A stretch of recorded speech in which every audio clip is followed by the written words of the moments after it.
Hello and welcome to our discussion of Part 4, Europe and Africa in the Classical Period. I just want to remind you that these videos are not meant to be extensive in that they'll cover everything in Europe and Africa in the Classical Period, and nor are they meant to be intensive. The things that I'm talking about I won't be able to cover in detail.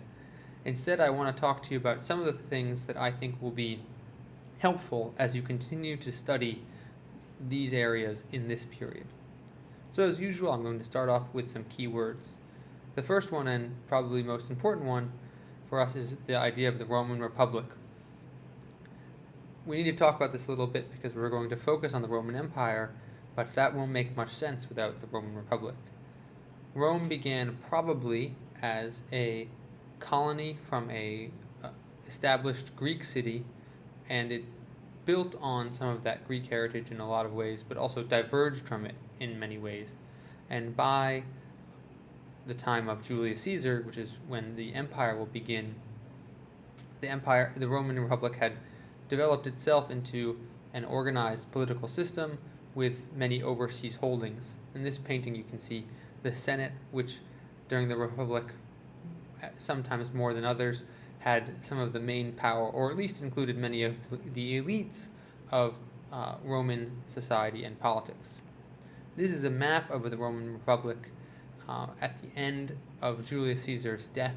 But the really cool thing of this map is it shows the growth of the area controlled by the Republic from just around Rome to gradually controlling most of Italy, which is by the beginning of the First Punic War, and by the end of the Third Punic War, controlling most of this area, a lot of the area around the Mediterranean Sea.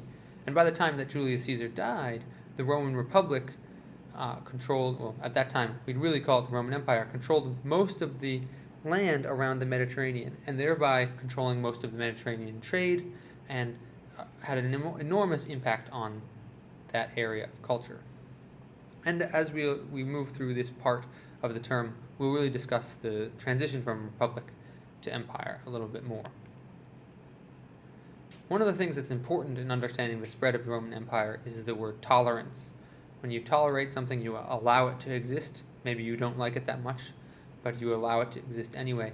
And tolerance was an important part of the spread of the Roman Empire, especially in its ability to maintain stability as it moved on. And so we'll talk about that, and especially the way that the Roman Republic and Empire dealt with religion was something that might be considered tolerant. It's important to not confuse tolerance with endorsement or support. The Roman Empire did not feel that way about foreign aspects, but it did tolerate them often.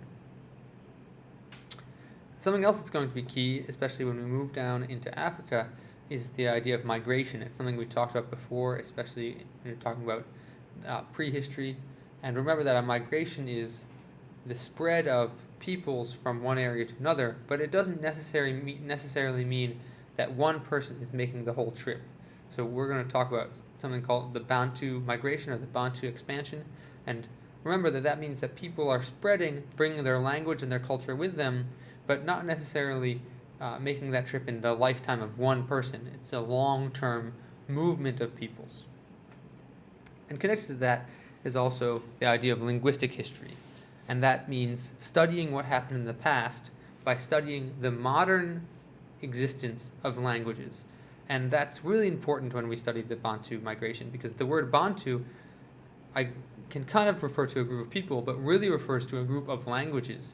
And that by studying those languages, we can trace back and see where the people who spoke the languages that grew into the modern languages came from. It's a little bit complicated, but fascinating way to study the past. All right, let's get started in Rome. This is the largest extent of the Roman Empire, which we can probably say was the largest of the Western classical empires, and really quite impressive. I suppose actually Alexander the Great's empire is bigger, but in Western history, almost nothing is more famous than Rome. And this map is really interesting because it shows us, again, some of the different ways that Rome interacted with its empire.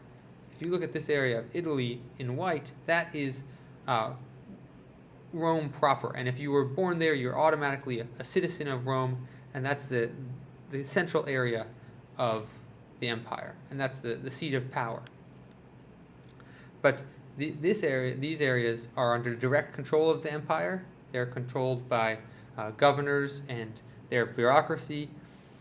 Often those areas were used to give land grants to soldiers to keep encouraging them to fight more, and that's under direct control of the empire. But just as important are these orange and yellow areas, which are under indirect control of the empire.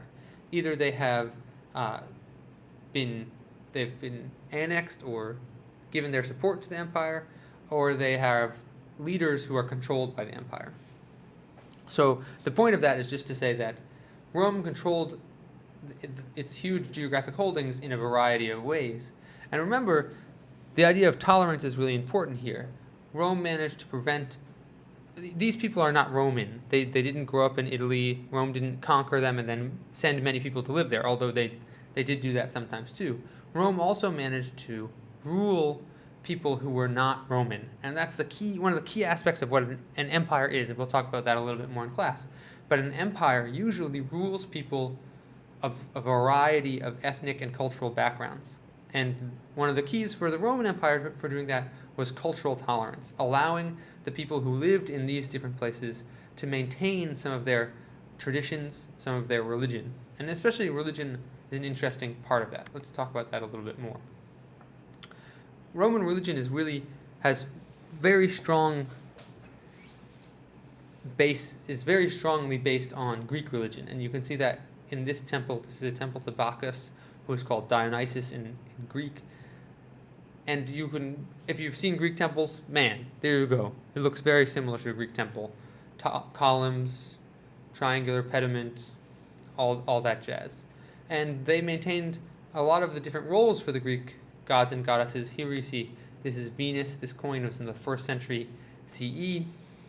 And that would have been Aphrodite in the Greek system, and that's maintained. But the interesting thing about the Roman system is that it grabs a lot from Greece, but then imports as it spreads.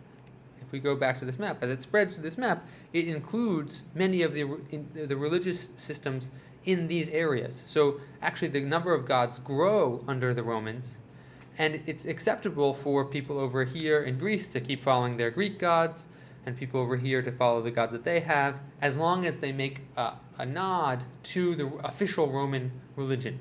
And that's kind of connects to that idea of tolerance. You can keep what you have as long as you recognize the primacy of the official religion. And that's another key thing. If you look at this is a coin, official currency of the Roman Empire, and it has a religious symbol on it. There's a very strong connection between religion and politics and the empire itself in Rome, where following religion is an important thing for a public person to do. But it doesn't necessarily have the same moral overtones as we see in, say, Christian countries.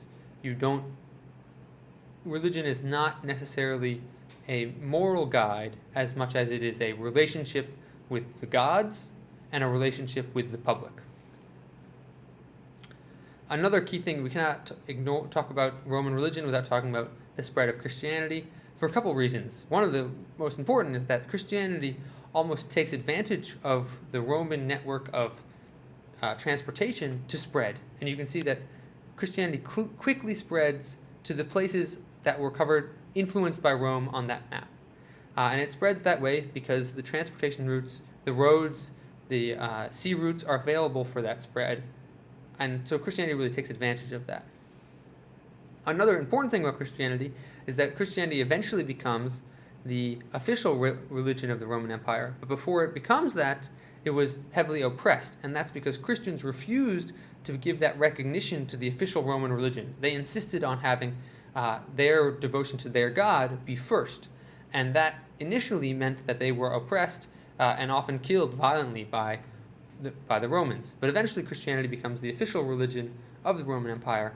And some historians argued that change added towards or led towards the fall of the Roman Empire.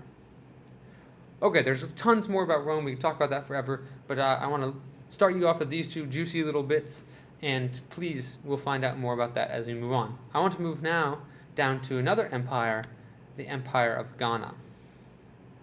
Geographically, the Empire of Ghana is not in the same place as modern Ghana. You can see that on this map.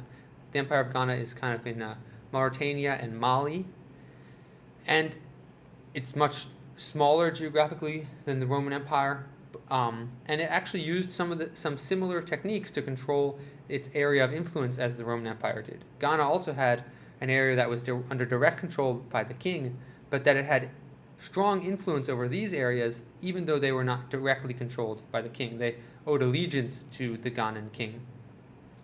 We don't know that much about Ghana. Most of what we know comes from Arabic sources. This is not actually one of them. This is from the Quran, but it's pretty. It comes from Arabic sources, mostly merchants who traveled on the trans-Saharan trade networks. And so what allowed Ghana to flourish was its trade in gold. Other things, salt, textiles, ivory, those were all important.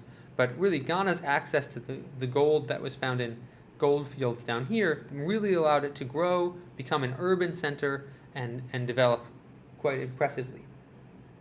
Next, I want to move on to what's called the Bantu migration, or in some cases, the Bantu expansion. And this is the expansion of a certain group of language speakers from what is modern-day Cameroon to almost all through sub-Saharan Africa, especially this whole area is now dominated by people who speak Bantu languages. And through this migration, we see the spread, not just of a language, but of a certain way of growing crops, certain technology, especially iron technology, spread throughout much of the African continent at this time, along with the language. And so if you travel across Africa now, you can really see similarities in Bantu languages and some similarities in culture even now. And that's reflected in what's called a language map, and this connects to the linguistic history that we've talked about before, where this map shows what kinds of languages are spoken in this area, and you notice that this whole area is dominated by Bantu languages. And so we're going to study a little bit more what happened when those people spread through that area. And just as a reminder, from what I mentioned in migration, we're not talking about during one person's lifetime they walk from here over here and teach everyone to speak their language, but a gradual expansion of a group of people who speak Bantu. They perhaps are successful economically, agriculturally, and they have an expanding cultural influence. Probably not a military expansion, but an expansion of migration, of moving to more and more areas and bringing their culture and language with them. That's it for this week. Thank you very much for tuning in. Good luck with your notes, and I'll see you in class.